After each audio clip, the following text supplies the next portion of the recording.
Hello, hello. I am making part two now for the lady that crashed into the rock. I find it very important that I make this video and also reflecting over it and making this for the lady, wishing her well. She's in the hospital now.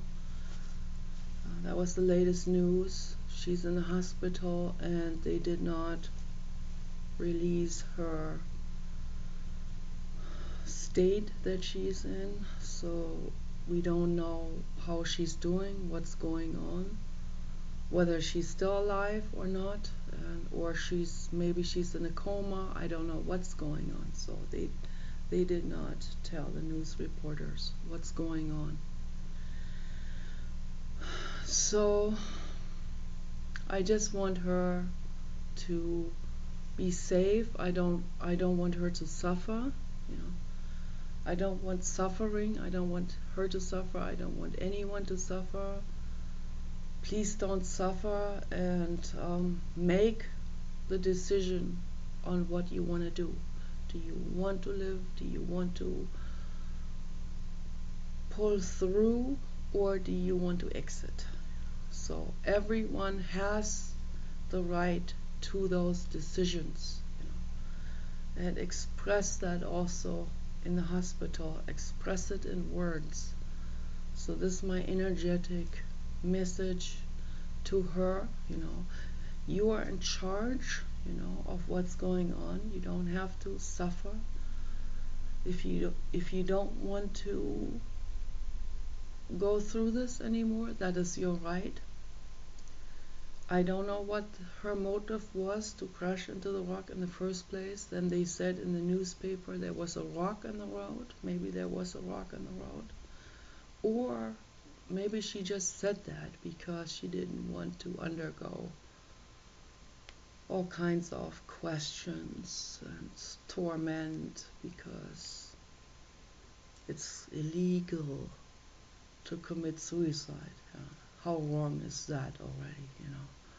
So it's like, hey, we'll get punished for trying to commit suicide. When someone is in that state, it's already punishment enough. It doesn't require any more punishment. So whatever people want to do, they have the right to do. They have the right to go when they want to go. Also on an energetic level, on an unconscious level. As Esther Hicks said, every death is a suicide on an energetic level, because it's a soul contract, it's a soul decision. And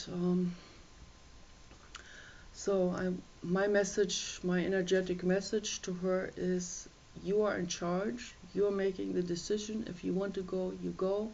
And if you want to pull through, and if you want to be there for your grandkids and animals and anyone whom you love, it could be trees, it could be plants, it could be the environment, then that is your decision too. And you can do it. We are powerful, powerful healing machines. I see it over and over again. And so apparently she is 67 or something. That's what they said. And there was a guy driving pretty close behind her. It looked like he was tailgating, and I don't know why. So I felt there was some kind of drama involved in this whole situation. So anyway, where I left off was, I was trying to help this other lady that pulled up. I was trying to help her call 911. And it didn't work. For some reason, we could not figure out how her phone worked, and she went to her contact list. I said, can't go to the contact list, you have to go to where it says dial, just dial, and then the dial pad will come up, and you can put the numbers in. But we couldn't figure this out. I started to panic, and I was still behind our van. I didn't leave the van too far. I didn't want to leave the van too far. I didn't want to walk over where the injured lady was, because I didn't want Papa Dog to be in the van there by himself. But then I started screaming. I started to panic. My whole body was shaking. My arms were flailing around, and I panic, real sped up pulse and heart rate, and started crying, and I ran over to the edge of the road, and I flagged people to stop, and so I got one guy to stop, and I screamed for help, help us, help us. And this one guy stopped, and he ran out of the car, and apparently he was a paramedic, and he just happened to drive down the road, and he went over to help the injured lady. So maybe that also helped to save her life. And then Paul was able to flag down another person who happened to have a satellite phone, which is so important. That's why also very important that I am adding this to this video. We need Skynet. You understand? Skynet will save lives. It will save beings, animals and humans from suffering. Okay? If we have Skynet, if we had Skynet from Elon Musk, I could have called 911 on this tablet here. Okay? So, but we don't, and this is so incredibly wrong and unethical that the cell phone companies are doing anything they can, corruption-wise, to stop Skynet from being developed, because then they would lose their business, of course. If everyone had free internet access anywhere they are, all the internet companies, Charter and HughesNet, they would all go out of business, sort of, or they would have to drastically adjust or switch to other types of things that are needed. So they are standing in the way hugely. Money, they always put money over necessities, over animals and humans' needs, emergency needs even, So very, very unethical, it's corruption. It is wrong to put greed over physical and mental needs, okay? And so we have the right. The internet should be a civil right, and every tablet should have also the phone feature like Hangout. Every tablet should have that ability to do Hangout, Google Hangout, and it should also include 911. Absolutely important, or any kind of emergency number worldwide. Maybe we can create a worldwide emergency number, or just maybe an emergency bell that is on the tablet, just a certain button that you press like 3 times or something like this, or in a specific sequence, so that it can't be pressed accidentally, but if you need it, it's there, some kind of emergency call feature. And then with Skynet, it wouldn't matter where we are. We could be far in the mountains, and we would have service. See, that's why Paul's cell phone did not have service out there in the mountains. So, and we didn't know whether that other lady's cell phone had service. Like, we couldn't even figure it out.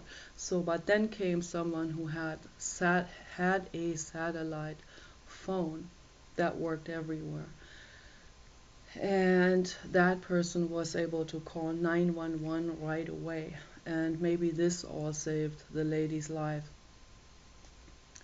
So Paul told me that that person had called, but then we decided we're gonna drive down the road and get to the next community and see if his phone works there, and then we can also call 911. It doesn't hurt to also call, so that they know that this is really serious and this is really urgent. It is, don't rely just on one person calling. You have to call as well. So it's better if many people call. Better if too many people call than not too many, than just a few or maybe nobody. So there's always that risk. You don't know whether that other person was able to get through to 911 dispatch or not. So that's why it is important that every single person, when they get the chance, that they call 911 as well. And the more people call, the more they know this is an urgent and this is a real emergency situation. This is serious. This is actually this is happening, and they need to go over there, and they need to bring an ambulance. And so we got to the next community, very small community, and Paul still didn't have cell phone service.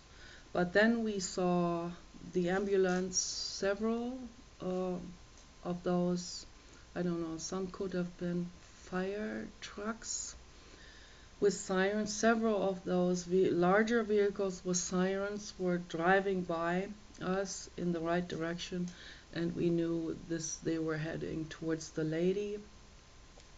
And then we saw more fire engines driving down, and then we thought, oh, the entire car caught on fire.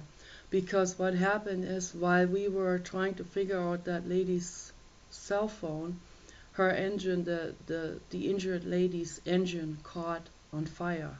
So the front part of the car was going up in flames, and creating a real toxic smoke cloud.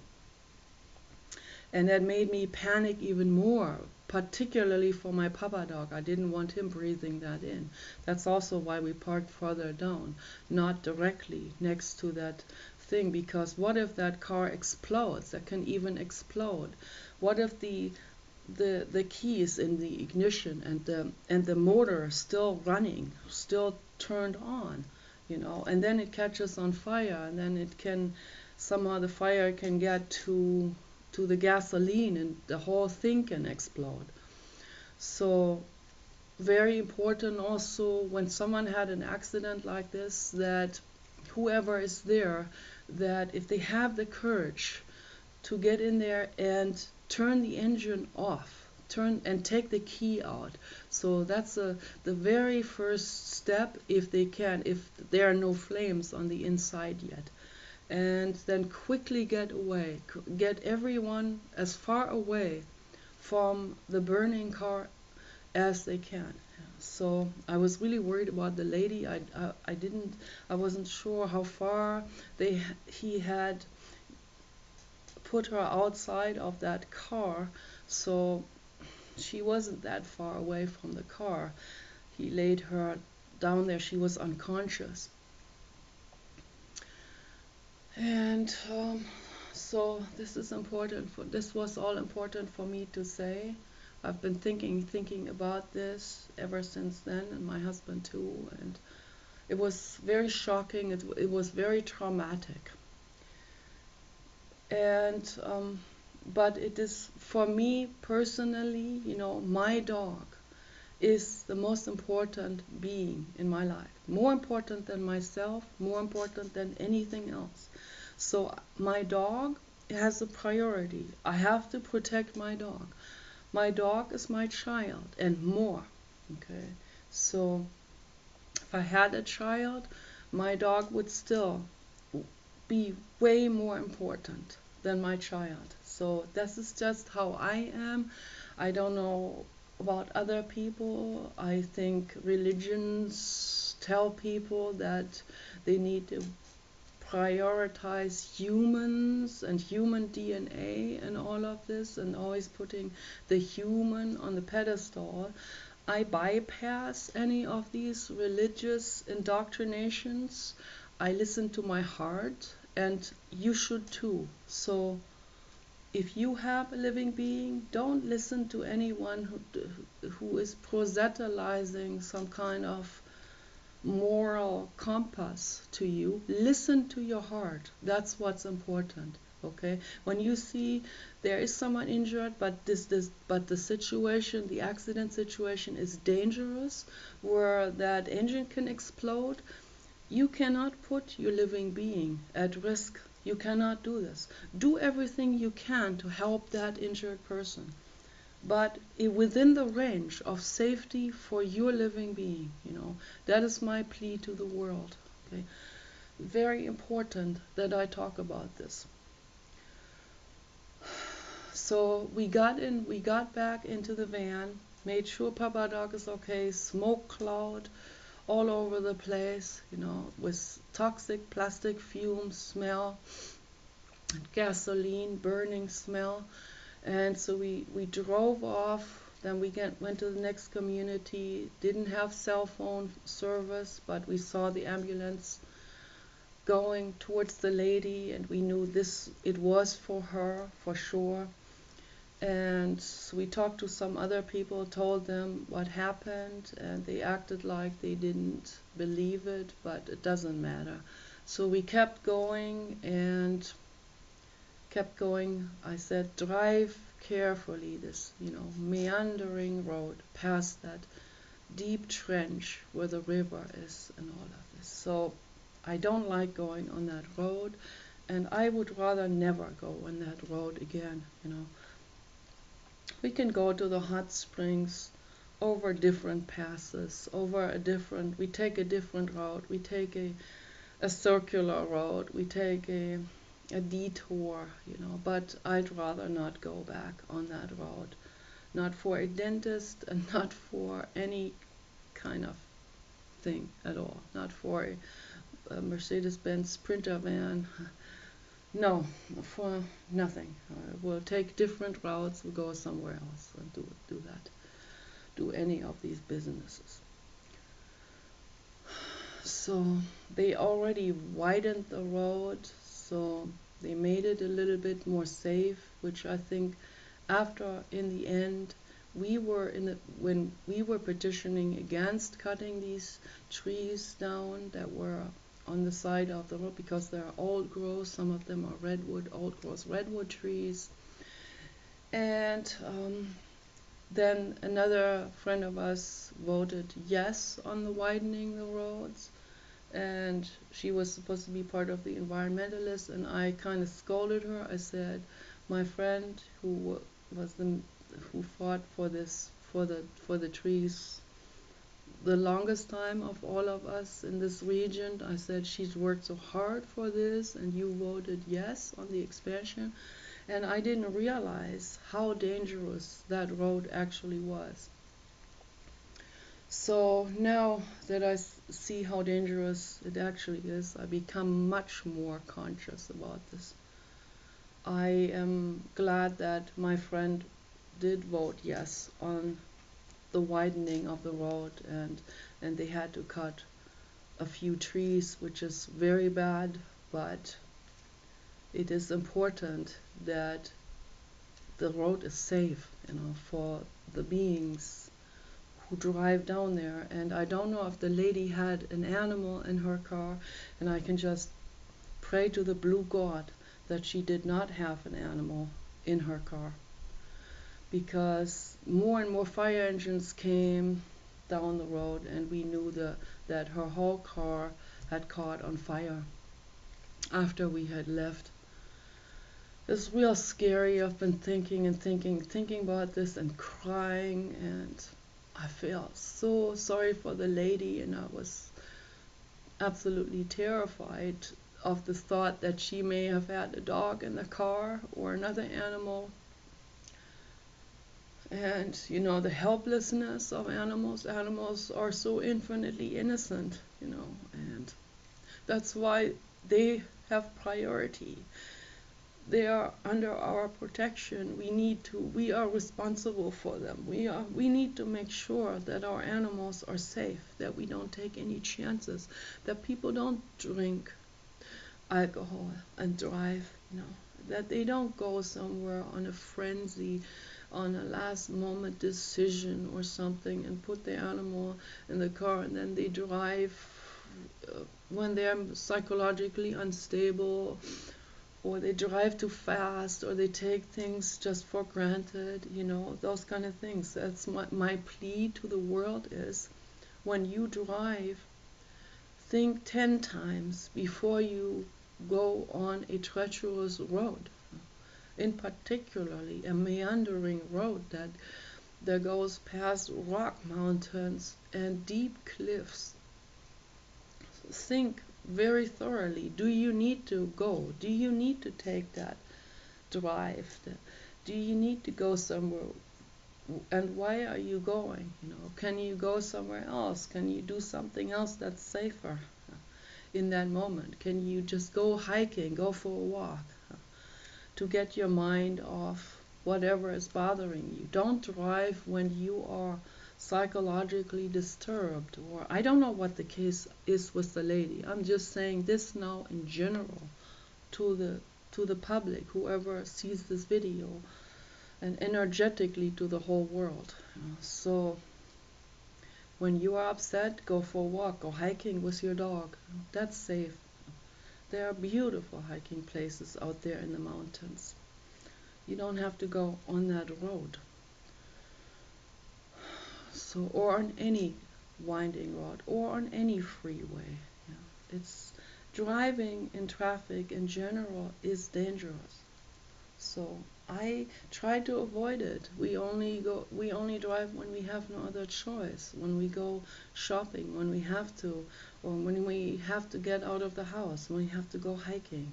So I had to, for this trip that we took, I had to get out of the house. I could not stay in this house locked up with my agoraphobia any longer. So I had to, there comes a point where you have to leave your house eventually, and where you have to go places, and you have to go to the ocean, and or hot springs and nature, and you go hiking, or you visit a friend, But make these driving decisions very, very thoroughly. Don't take anything for granted. Don't make spur of the moment decisions, with an erratic mindset of being in a frenzy, being psychologically unstable, or being in I don't know what kind of mood some people are. Some people take all kinds of substances, different substances, even the pharmaceutical drugs for depression. It is not safe to be driving or operating any kind of machinery when on those substances. So that's also, all of this ties into it. That's why I am pleading to the public to adjust to your bodies back to a natural life, so to wean yourself off these bad drugs, and to go on holistic healing modalities, lifestyles, with lots of juice, raw food, raw plant food, lots of oxygen, lots of hiking, lots of good energy, very important that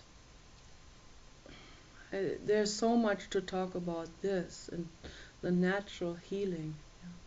So I recommend to people to read my blog, Holistic Animal Healthcare. It's a blog I have been writing on for many, many years, at least for 5 years, been updating it, revising it, adding things to it. It's on Blogger. So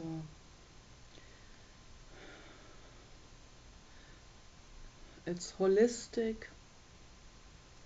animal healthcare or animal holistic healthcare. I keep forgetting the titles, but yeah, and my name is Nicola Redwood, so you should find it.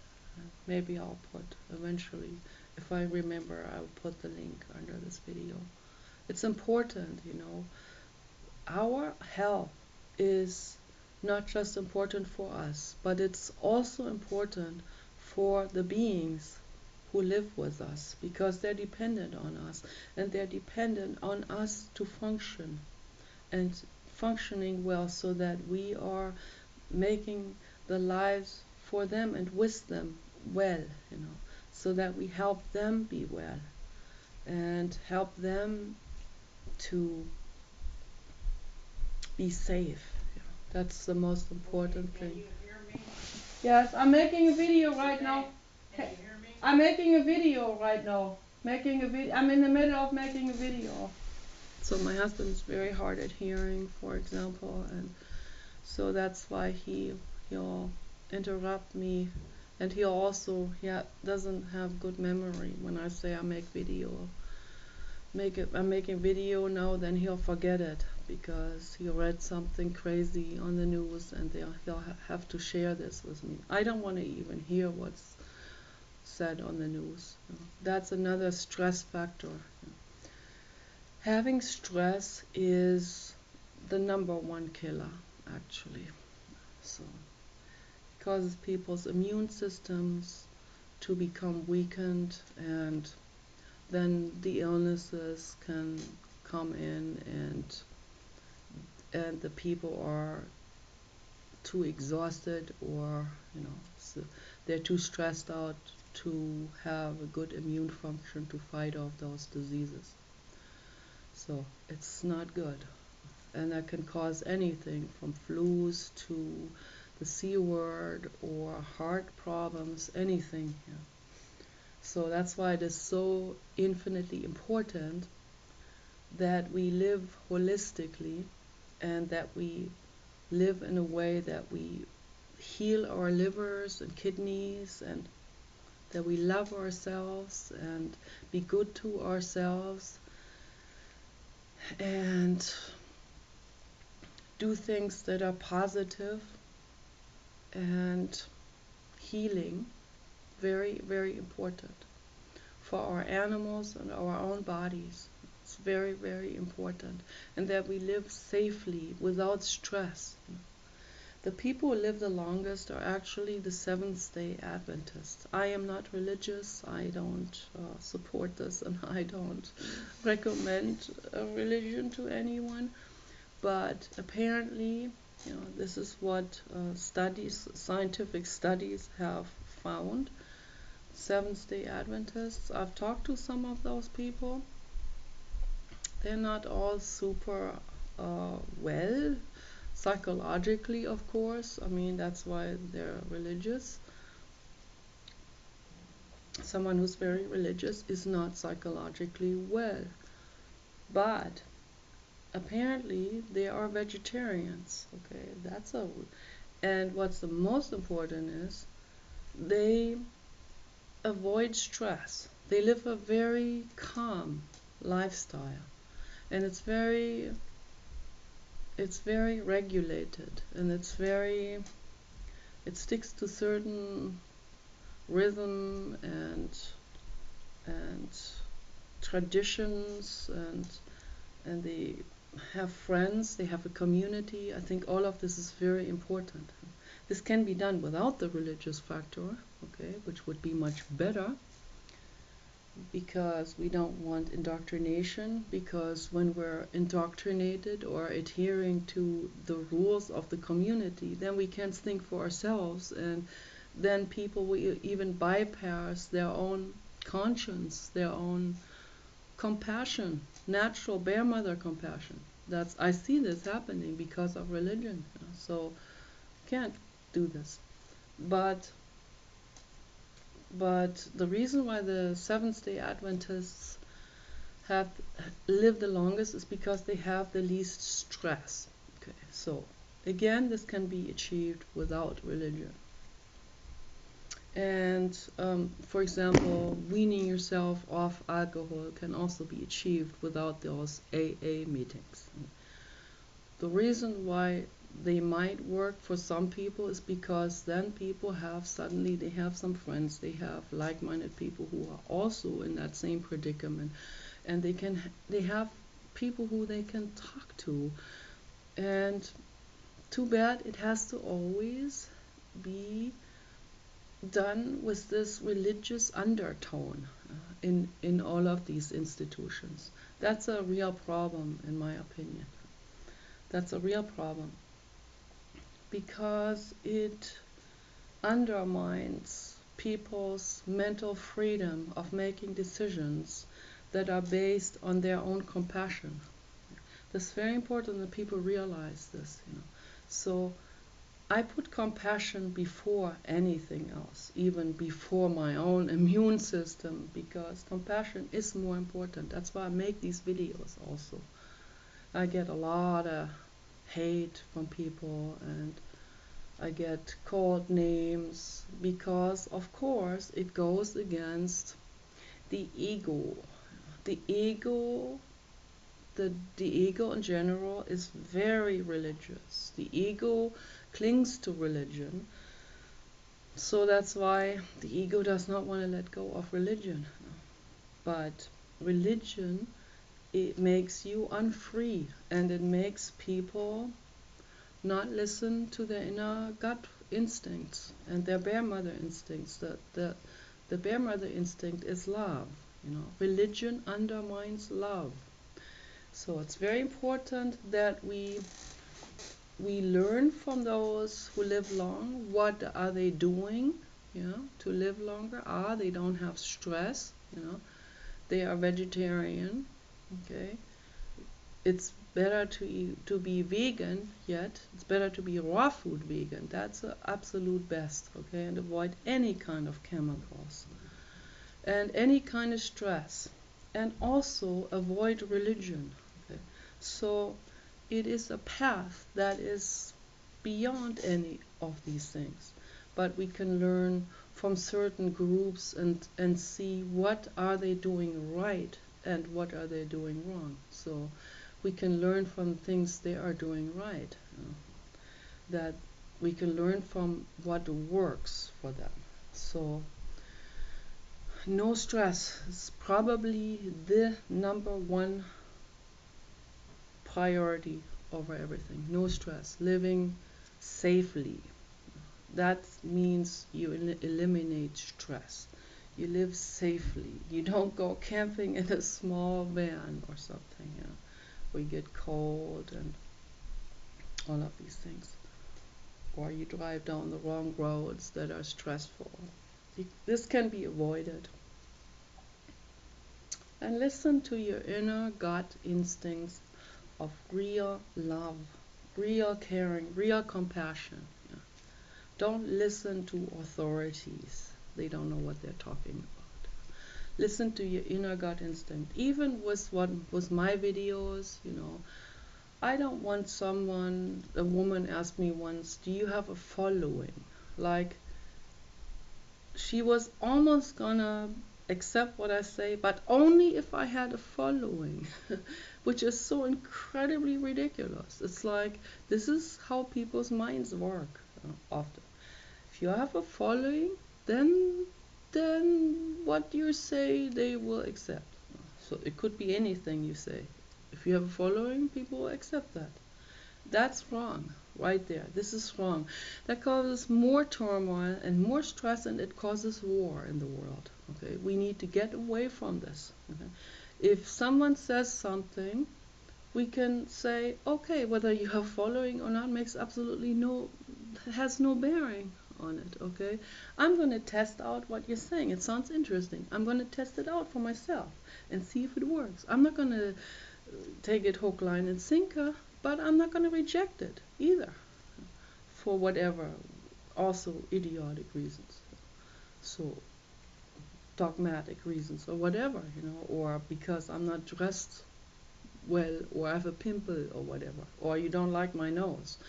You can listen to what I say, and you can read my blog, and you can test it out for yourself and see if it works. You can't go wrong with it, that's for sure. So test it out. And I always test everything on myself before I give it to my animal or recommend it to other people. So I test things on myself and see if it works. And natural means work. They really do. Okay? So I guess I said everything I had to say about this situation, and docked onto the things that dock onto that subject. Eliminate stress, that's really the number one thing, okay? And be safe, live safely for all living beings and yourself. Take care. Bye bye.